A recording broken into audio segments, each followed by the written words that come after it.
যদিও ঐশী কথাটা মিথ্যা বলেছে, ঐক্য আজ 5 দিন ধরে হাসপাতালের এই ইমার্জেন্সি কেবিনটার সামনে একইভাবে পড়ে আছে। না আছে গোসল আর না আছে খাওয়া। মা বাবা নিজের জোর করে একটু খাইয়ে দিলে তো খাই, নইলে দিনরাত কেমন অপ্রকৃতিস্থের মতো কাছের দেওয়ালটা ধরে দাঁড়িয়ে থাকে। ঐক্যর মেন্টাল কন্ডিশন যে 3 দিন খারাপ হচ্ছে তা সত্য মেডিকেল শিক্ষার্থী ঐশী অনুমান করতে পারছে। একজন বিশেষজ্ঞর শরণাপন্ন হওয়া এখন অত্যাবশ্যক, কিন্তু এই অবস্থায় কি করে তাকে সাইকিয়াট্রিস্ট দেখাবে ঐশী ভেবে পায় না। তার আগে বুঝিয়ে সুঝে বাড়ি পাঠাতে হবে। এভাবে কতদিন না ঘুমিয়ে না খেয়ে কাটিয়ে দেবে। ঐক্য টালমাটাল পায়ে আইসিইউ নামক কক্ষটিতে প্রবেশ করলো। প্রবেশের সাথে সাথে ওর নাকে এসে লাগে ফিনাইলের কড়া গন্ধ।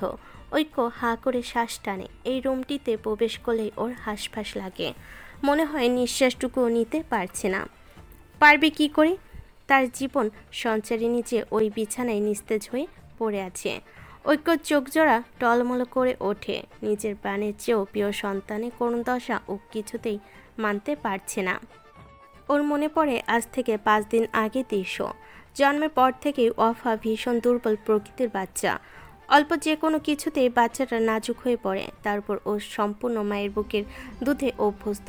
শত চেষ্টা করেও তাকে অন্য কোনো খাবার খাওয়ানো কষ্টসাধ্য। মাহিরা চলে যাওয়ায় তখন 1 মাস ঘনিয়েছে। প্রথম দিন 15 বহু কষ্টে সামলিয়ে রাখতে পারলেও বেশ কিছুদিন ধরে বাচ্চাটাকে এক নাগারে কান্না করছিল, না ফিডার মুখে তুলছিল আর না কারো কাছে শান্ত হচ্ছিল। একদিন সন্ধ্যায় হঠাৎ করে একটা ঝাঁকি দিয়ে ওঠে, একদম নিস্তেজ হয়ে পড়ে। ঐক্য বিন্দুমাত্র দেরি না করে ওকে হসপিটালে ইমার্জেন্সি ওয়ার্ডে ভর্তি করায়। ডাক্তাররা টেস্ট করে জানান ওয়াফার খিঁচুনি উঠেছিল, সাথে শিশু ডায়রিয়া। সেদিন রাতে বাচ্চাটার অবস্থা বেগতিক হলে তাকে জরুরি অবস্থায় আইসিইউতে শিফট করা হয়। কিন্তু এখন অবধি বাচ্চাটার শারীরিক অবস্থার কোনো উন্নতি দেখছেন না ডাক্তাররা। সাদা বিছানায় উদাম শরীরে কতগুলো যন্ত্রপাতি দিয়ে বাচ্চাটাকে পর্যবেক্ষণে রাখা হয়েছে। এই কয়েকদিনে ফুলকো আদুরে গালগুলো ভেঙে হাড় ভেসে উঠেছে।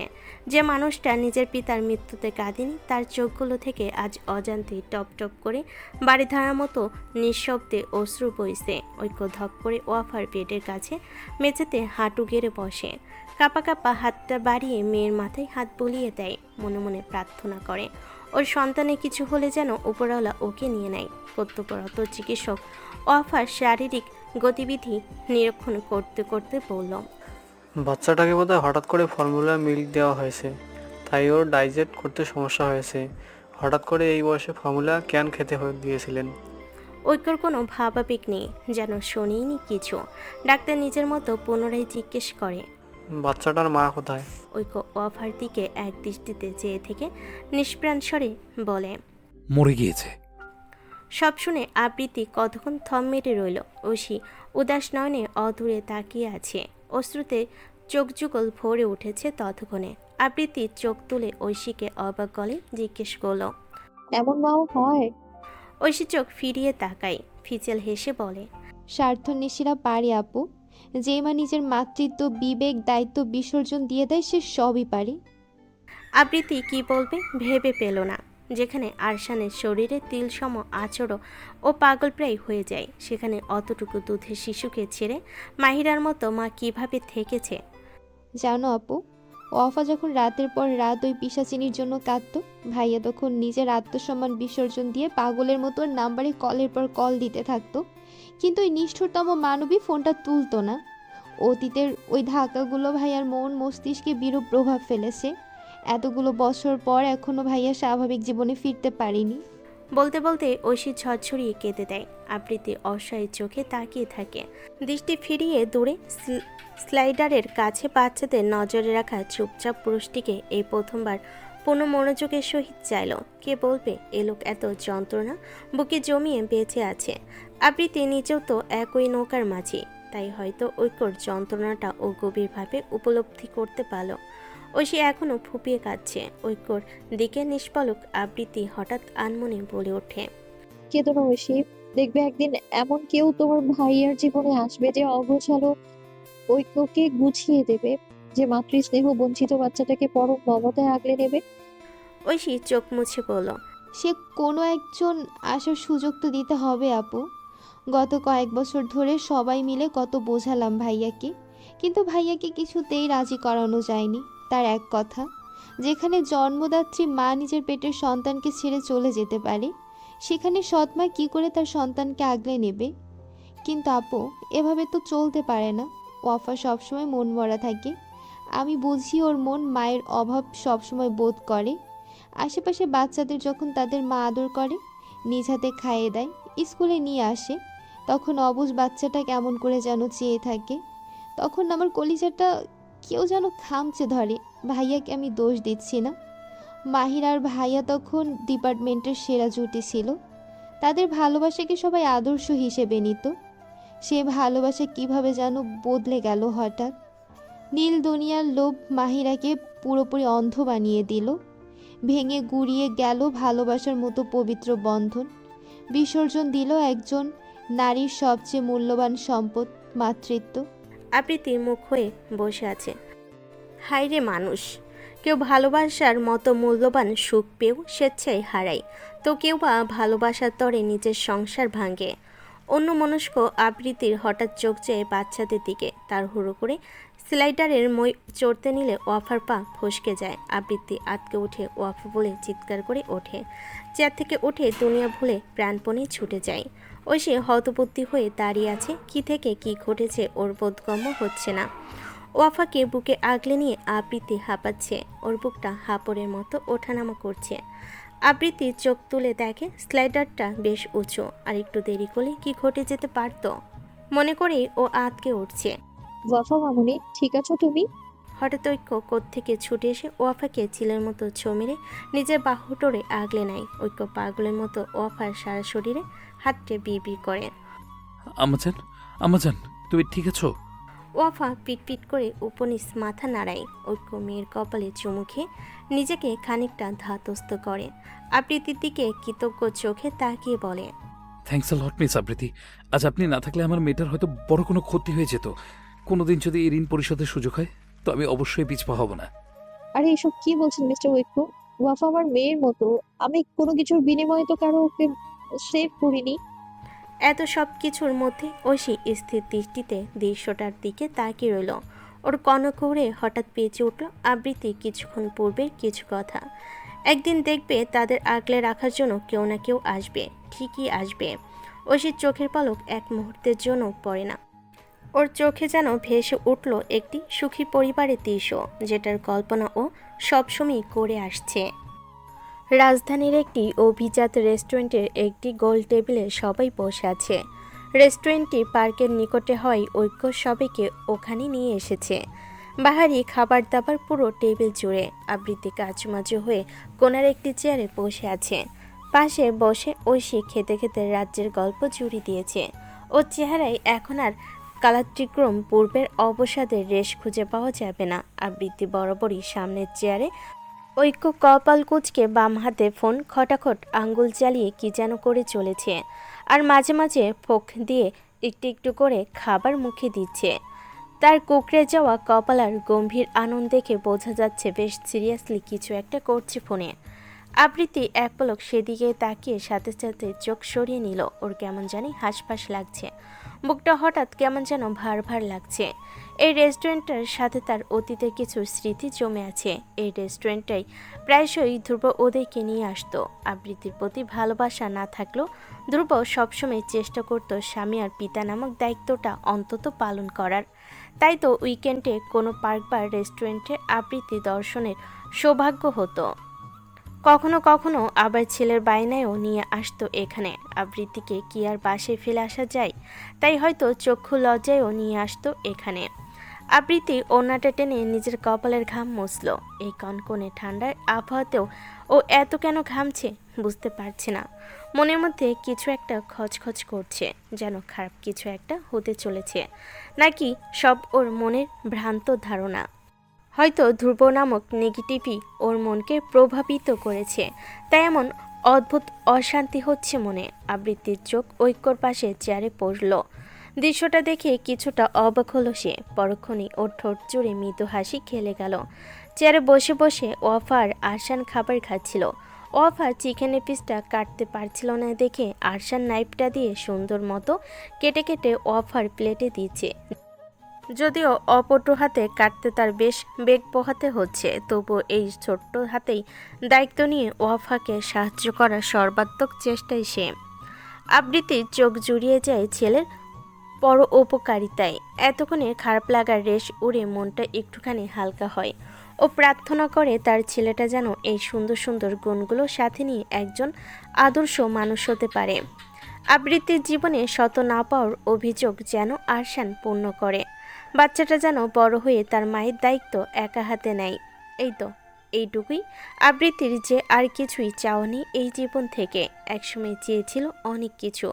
নিজের স্বপ্ন পূরণ যখন করতে পারল না, তখন চেয়েছিল থাক, মন দিয়ে সংসার করবে, স্বামীর ভালোবাসায় গোটা জীবন কাটিয়ে দেবে।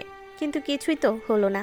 তাই এখন আবৃত্তি জীবন থেকে আর কিছুই চায় না, শুধু চাই তার বুকের ধনকে, যার মুখের দিকে তাকিয়ে আবৃত্তির সব দীর্ঘশ্বাসের পরিসমাপ্তি হয়। আরশানের কষ্ট হচ্ছিল দেখে আবৃত্তি নিজে নাইফটা হাতে নেয়। দক্ষ হাতে চিকেনগুলো কেটে সসে ডুবিয়ে শেজওয়ান রাইসের সাথে নিজেই ওয়াফার মুখের সামনে ধরে। ওয়াফা ফ্যাল করে তাকিয়ে থাকে। আবৃত্তি চোখের ইশারায় হাঁ করতে বলে। ওয়াফা ভয়ে ভয়ে পাশ ফিরে তাকিয়ে দেখে আরশান শান্ত দৃষ্টিতে তাকিয়ে আছে, আর যার চোখে মুখে কোনো হিংসাত্মক তৎপরতা নেই।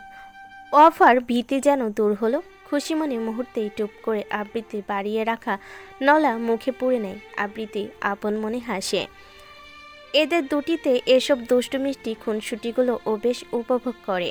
এটাও জানে দুজন পূর্বশত্রু থেকে সদ্য বন্ধুত্ব পেয়েছে, তাই তো চোখে চোখে নীরব ভাষায় একজন আরেকজনের মন রক্ষা করে চলেছে। ঐশী মুগ্ধ চোখে সেই দৃশ্য অবলোকন করে।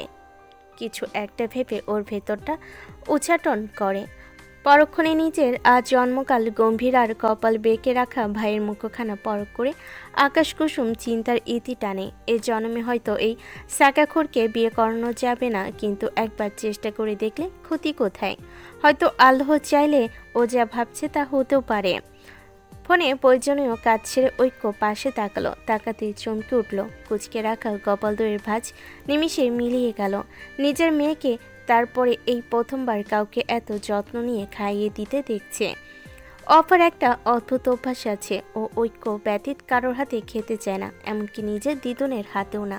সকালবেলা নিয়ম করে ঐক্য খাইয়ে দেয়, বাকি দুই বেলা প্রায়শই অপটু নিজের হাতে খাবার খায়। ঐক্য বিমোহিত দৃষ্টিতে মেয়ের তৃপ্তি সহকারে খাওয়া দেখছিল।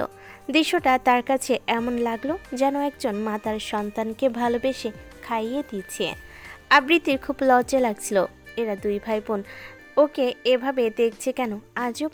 ঐক্য মনে হয় বুঝলো আবৃত্তির অস্বস্তি, তাই তো চোখ সরিয়ে আরেক পল পাশে চুপচাপ বসে পটু হাতে খাবার খাওয়া আরশানকে দেখলো। অবাক হলো বাচ্চাটার আজ হঠাৎ শান্ত আচরণে। ও যতটুকু আরশানকে চেনে তাতে বাচ্চাটা নিজ মায়ের এতটুকু ভাগও কাউকে দিতে রাজি না। কিন্তু আজ এমন শান্ত কি করে? ঐক্য কলা খাকারি দিল আরশানের মনোযোগ আকর্ষণের চেষ্টায়। কি চ্যাম্প, সিজলিংটা মজা? আরশান খাবার চিবুতে চিবুতে বলে, হ্যাঁ আঙ্কেল, চাউমিনটা অনেক মজা। দেখো কতগুলো চিজ আর পন দিয়েছে। ঐক্য বাচ্চাটার চুল এলোমেলো করে দিয়ে হেসে বলে। পিৎজাটাও মজা, টেস্ট করে দেখবি একটু? আরশান চোখ বড় বড় করে বলল, এই না না আঙ্কেল, আমার টাম্মি একদম ফুল, আর খেতে পারবো না। দেখো কত বড়। আরশান নিজের প্লেটটা আঙ্গুল দিয়ে দেখালো। ঐক্য হাসি মুখে আরশানের গাল টেনে দিল, তারপর টিস্যু দিয়ে যত্ন করে ওর মুখটা মুছিয়ে দিয়ে বলল, গুড বয়, এখন এই শেকটাও খাও। ঐক্য উঠে দাঁড়িয়ে ঐশীকে উদ্দেশ্য করে বলে, তোরা বস, আমি ব্যাংক পেমেন্ট করে আসছি। ঐক্য যেতেই ঐশী একটু নড়েচড়ে বসলো। ততক্ষণে আবৃত্তি ওয়াফাকে খাইয়ে হাত মুখ পেপার ন্যাপকিন দিয়ে ক্লিন করে দিয়েছে। আপু, বলো ঐশী। একটা কথা বলবো, যদি কিছু মনে না করো তো? আবৃত্তি চোখ তুলে তাকিয়ে জবাব দেয়, আরে ধর বলো তো, কি মনে করব? আমি অত কিছু মনে করি না, তুমি দেদারসে বলে ফেলো তো। ঐশী জিভ দিয়ে ঠোঁট ভিজিয়ে জিজ্ঞেস করে। ইয়ে মানে, তারপর কি করবে কিছু ভাবলে? আবৃত্তি স্বাভাবিকভাবেই প্রতি উত্তর করে, আমি তো চাচ্ছি কোনো একটা ছোটখাটো জবে ঢুকে যেতে, কিন্তু তোমার স্যার এই কথা শুনলেই রেগে অগ্নিশর্মা হয়ে যান। দুধের দাঁত পড়েছে 2 দিন হয়নি, তিনি নাকি বোন ভাগ্নের সব দায়িত্ব পালন করবেন। আমি যেন কোনো জব টবের কথা না ভাবি। সে আবার আমার বিয়ে দেবে না। ঐশী মুচকি হাসে। আহানের এইসব ভালো গুণই ওকে দেওয়ানা করে ছেড়েছে। অত্যাধিক সুদর্শন হওয়ার দরুন আহান ক্লাসের সব মেয়েদের ক্রাশ, কিন্তু ঐশী জানে ও আহানের বাহ্যিক রূপে ওর প্রতি আকৃষ্ট হয়নি। সেদিনের ওই ঘটনাটি যে ঐশী কখনো ভুলবে না। কোথায় হারিয়ে গেলে তুমি? ঐশী ধ্যান ভাঙল। ও একটু সাহস করে একটা অতি ব্যক্তিগত প্রশ্ন করে বসল। আপু, তুমি বিয়ে নিয়ে কিছু ভেবেছো? আবৃত্তির ব্যস্ত হাত থেমে যায়। কিছুক্ষণ আনমনা হয়ে বসে থাকে। ঐশী আবৃত্তির ভাবল আবৃত্তি হয়তো মাইন্ড করেছে। আপু, আমি সরি। আসলে দ্বিতীয় সূচনা হলে কেমন হয় ঐশী? মানে আবৃত্তি এবার শীতল চোখ তুলে তাকাই ঐশীর দিকে। বড্ড সাবলীল গলেই বলে, মানে আমার জীবনে দ্বিতীয় সূচনা হলে কেমন হয়? আমি ইন ফিউচার বিয়ের আমার পবিত্র সম্পর্কটাতে আবার জড়াতে চাই ঐশী। এই সম্পর্কে আমি ভালোবাসা, সম্মান কিছুই পাইনি, কিচ্ছু না। এই সম্পর্কটা আমাকে সবসময় অস্তিত্ব সংকটে ভুগিয়েছে। কিন্তু আমার তো কোনো দোষ ছিল না ঐশী। কেন আমি গুমড়ে গুমড়ে মরবো বলো? আমি বাঁচবো, আমি হাসবো, প্রাণ খুলে হাসবো। আমি আবার লাল শাড়ি গায়ে জড়াবো, আমার স্বামীর জন্য সাজবো। আমি দেখবো এই সমাজ কি করতে পারে। পুরুষ যদি একটা নারীকে ভেঙে গুঁড়িয়ে স্বাধীনভাবে এই সমাজে বাঁচতে পারে, তবে কেন একটা নারী নয়? কথাগুলো বলতে বলতে আবৃত্তির গলা কেঁপে কেঁপে ওঠে। মনোহরী চোখ দুটোতে জমে নোনা জল। ঐশী অবাক নয়নে দেখে এক আত্মমর্যাদা সম্পন্ন নারীকে। আরেকবার আবৃত্তির চমৎকার ব্যক্তিত্বে ওর দু চোখ থেকে মুগ্ধতা ছুঁয়ে পড়ছে। সম্মানে নুয়ে পড়ে মন। ঠিকই তো, একটা পুরুষ যদি বিচ্ছেদের সপ্তাহখানেকে নতুন জীবন সূচনা করতে পারে, তাহলে একটা নারী কেন বছরের পর বছর একাকিত্ব নিয়ে সংগ্রাম করে যাবে? দ্বিতীয় সূচনা তো নারীর জীবনেও দরকার। আবৃত্তি হঠাৎ ধরা গলায় বলে ওঠে। জানো ঐশী, আমার না একটা সংসার করার বড্ড শখ। বলতে বলতে আবৃত্তির চোখে নোনা চুলগুলো বর্ষণ হয়ে ওর গাল বেয়ে নামে। ঐশী কতক্ষণ আনমনে কিছু ভাবে। সামনে একবার তাকায় ভিডিও গেমে মগ্ন আসান ও ওয়াফাকে। আরেক পল অদূরে ঐক্যর দিকে তাকিয়ে মনে মনে একটা কঠিন ডিসিশন নেয়। বড় করে একটা শ্বাস টেনে আবৃত্তির এক হাত নিজের মুঠিতে নেয়। অমায়িক হেসে বলে, খুব শীঘ্রই তোমার একটা ভরা সংসার হবে আপু, দেখে নিও। তোমার জীবনে দ্বিতীয় সূচনা আসতে চলেছে। হাসপাতাল থেকে থমথমে মুখে বের হয় ধ্রুব। হাতে ইরার টেস্টের রিপোর্ট মিলিয়ে এক গাদা ফাইল। ইরার মাথাটা ঘুরছে, পা জোড়া টলছে। আজ ডাক্তার যা বলল তা যদি সত্যি হয় তাহলে না, ইরা তাহলে মরে যাবে, একদম মরে যাবে। ইরার মাথাটা ঘুরে উঠলে পাশে বেখালি ধ্রুবর শার্টের হাতা খামছে ধরে। ধ্রুব ভুল কুচকে তাকায়। ইরার চোখে জমা পানি আর বড় বড় শ্বাস টানতে দেখে উদ্বিগ্ন হয়ে ইরাকে আগলে ধরে। মুখে হাত বুলিয়ে জিজ্ঞেস করে, কি হয়েছে ইরা? আবার শরীর খারাপ করছে? ইরা কাঁপা কাঁপা গলায় বলল, ধ্রুব, তখন ডাক্তার কথাটা কেন বলল? ধ্রুবর সুদর্শন মুখটাতে নেমে আসে কালো মেঘের ঘন ঘটা।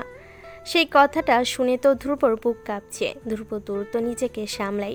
এখন যদি ও নিজেই ভেঙে পড়ে তাহলে ইরা আরও আতঙ্কিত হয়ে পড়বে। ইরার বাহু আগলে ধরে নরম স্বরে বলে, ইরা চলো, কোথাও তোমাকে নিয়ে বসি, তোমার রিল্যাক্স হওয়া প্রয়োজন। কেবিন নম্বর 203।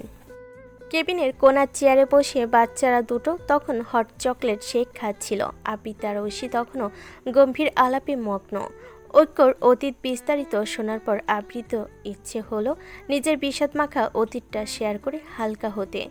ধ্রুব তোমার অনুমতি নিয়ে দ্বিতীয় বিয়ে করেছিল? ঐশী হতবাক প্রশ্ন। আবৃত্তি মলিন হেসে উপনিস মাথা নাড়াই। কিন্তু তুমি অনুমতি দিলে কেন?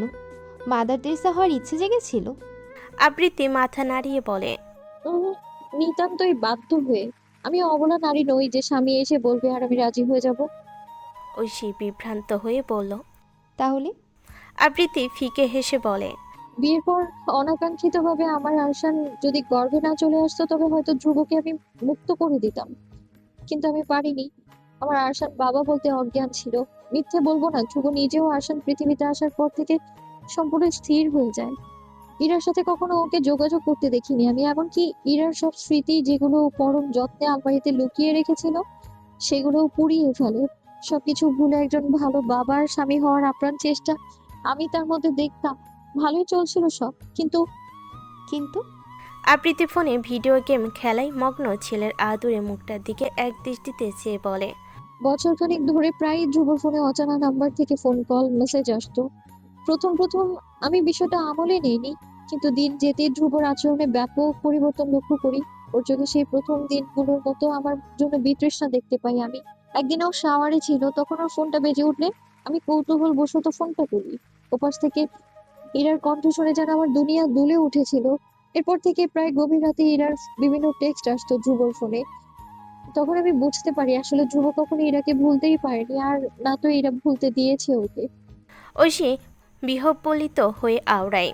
তার মানে তোমাকে বিয়ে করার পরও ধ্রুব ইরার সাথে অ্যাফেয়ার চালিয়ে যাচ্ছিল? জানি না, ধ্রুবর ভাষ্য মতে তারা নাকি শুধুই বন্ধু ছিল। সবকিছু জানার পর আমি যখন ধ্রুবর থেকে কৈফিয়ত চাই, তখন ধ্রুব আমার চোখে চোখ রেখে বলল ও আর ইরা এখন শুধুই বন্ধু। সেই বন্ধুত্বের খাতিরে নাকি ওরা পরস্পর যোগাযোগ রেখেছে। আচ্ছা, এত রাতে প্রাক্তনকে টেক্সট কোন বন্ধু দেয় বলতে পারো? এভাবে প্রায় 3 বছর চললো। হাসান বড় হলো, কিন্তু আমার আর ধ্রুব সম্পর্কের কোনো উন্নতি হলো না। ধ্রুব ইরার যোগাযোগ তখনও অব্যাহত ছিল। আমি জানতাম ইরার সাথে ধ্রুবর কোনো অনৈতিক সম্পর্কে জড়ায়নি, কিন্তু তবু আমার স্বামী হয়েও ধ্রুব যেন আমার ছিল না। কখনো কখনো আমার সাথে গল্প করতে বসলেও মুখ ফসকে ইরার বিষয়ে বলে ফেলতো। জানো ঐশী, যখন ধ্রুব ইরাকে নিয়ে কিছু বলতো, তখন ওর চোখে আমি ইরার জন্য অপার মুগ্ধতা দেখতাম। তখন না আমার ভীষণ অপরাধ বোধ হতো, দুজন ভালোবাসার মানুষের মধ্যে আমি কেন তৃতীয় ব্যক্তি হয়ে ঢুকলাম। এরপর এরা গোপনে বিয়ে করে ফেলে, নিজেদের নোংরা মানসিকতার পরিচয় দেয়, তাই না? ঐশী রোষপূর্ণ গলা। না, মানে? আবৃত্তি রেস্টুরেন্টের স্বচ্ছ কাছের জানালা পেরিয়ে অদূরে তাকায়, আনমনে হারিয়ে যায় নিজের অসহায় অতীতের পাতায়। মাম্মা পাপা কখন আসবে? ছেলের আধো আধো বলি শুনে আবৃত্তি কক্ষের দেওয়াল ঘড়ির দিকে তাকায়। সময় রাত 11:20।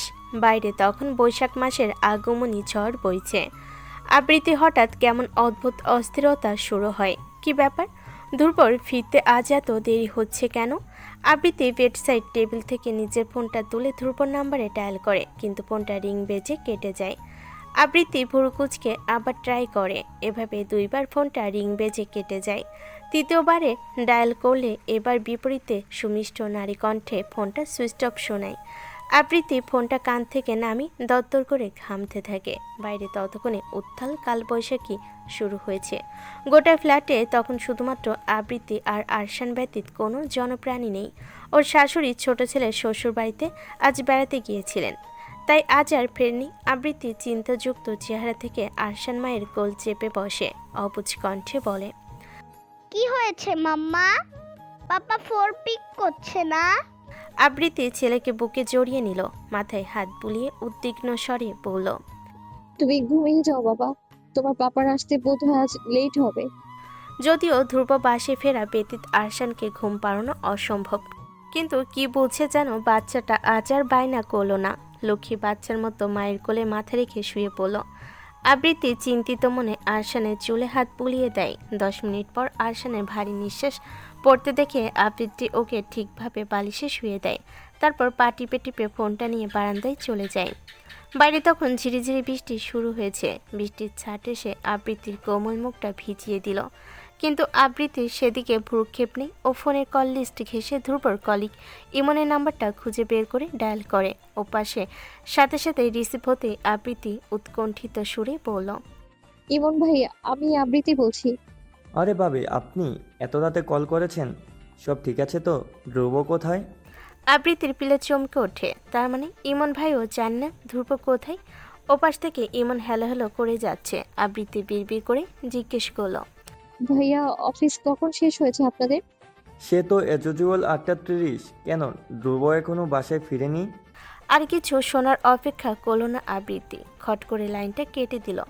আবৃত্তি স্তব্ধ হয়ে বারান্দায় আরশানের জন্য সেট করা দোলনায় বসল। বৃষ্টির তোড়ে ও ভিজে যাচ্ছে। শীতলতার তোড়ে রক্ত জবার মতো ওষ্ঠজোড়া কেঁপে কেঁপে উঠছে। আচ্ছা, ধ্রুব কোথায়? ও ঠিক আছে তো? সকালের মৃদু আলো চোখে পড়তে আবৃত্তি ঘুমন্ত কপালে গুটি কয়েক ভাঁজের সৃষ্টি হলো। নড়ে চড়ে উঠে সামান্য আবারও ঘুমাবার চেষ্টা করে, কিন্তু সারা রাত ঝড় বৃষ্টি পেরিয়ে সকালে সূর্যটা আজ বেশ কড়াভাবে তার রোশনিতে ধরণীকে আলোকিত করে চলেছে। আবৃত্তি পিটপিট করে চোখ খুলে দেখে সে কাল রাতে বারান্দার দোলনাটাই ঘুমিয়ে পড়েছিল। কতক্ষণ ঘুমো ঘুমো চোখে শান্ত হয়ে বসে থাকে। হঠাৎ কাল রাতে সব কিছু মনে পড়তে হতচকিত হয়ে দোলনা থেকে উঠে এক ছুটে নিজেদের বেডরুমে পৌঁছায়। সদ্য ঘুম ভাঙ্গা দুর্বল মস্তিষ্কের ক্ষীণ আশা ধ্রুবকে হয়তো প্রতিদিনের মতো আরশানকে জড়িয়ে ধরে পরম আবেশে ঘুমিয়ে থাকতে দেখবে, কিন্তু বিধিবাম রুমে এসে দেখে আরশান বিছানায় একাকী ঘুমিয়ে আছে। আবৃত্তি দেয়াল ঘড়িতে তাকিয়ে দেখে ঘড়িতে সকাল 8টা, ঘর প্রায় আধা ঘন্টা আগে পেরিয়ে গেছে। আবৃত্তির মাথাটা ভন ভন করে ঘুরছে, মস্তিষ্ক বারবার সাবধান করছে ধ্রুবর কোনো বিপদ হলো না তো। ধ্রুবর প্রতি হয়তো আবৃত্তির কোনোদিন ভালোবাসা জন্মেনি, কিন্তু ওই মানুষটা ওর সন্তানের বাবা। এ সত্যটা যে কিছুতেই অস্বীকার করা যায় না। ও আর কিছু ভাবতে পারল না। মনে মনে ঠিক করলো ধ্রুবকে নিজেই খুঁজতে বের হবে। মনে মনে ঠিক করে ওয়াশরুমের দিকে ছোটে। কোনো মতে ঘুম কাটানোর জন্য মুখ চোখে হালকা পানি ছিটিয়ে মুখটা না মুছিয়ে বাথরুম থেকে বড় বড় পা ফেলে বের হয়। ফোন আর পার্সটা ব্যাগে ভরতে ফ্ল্যাটের কলিং বেল বেজে ওঠে। আবৃত্তি অবাক হলো, ভাবলো হয়তো ওর শাশুড়িরা চলে এসেছে। আবৃত্তি কপালে দুশ্চিন্তার ঘাম জমল।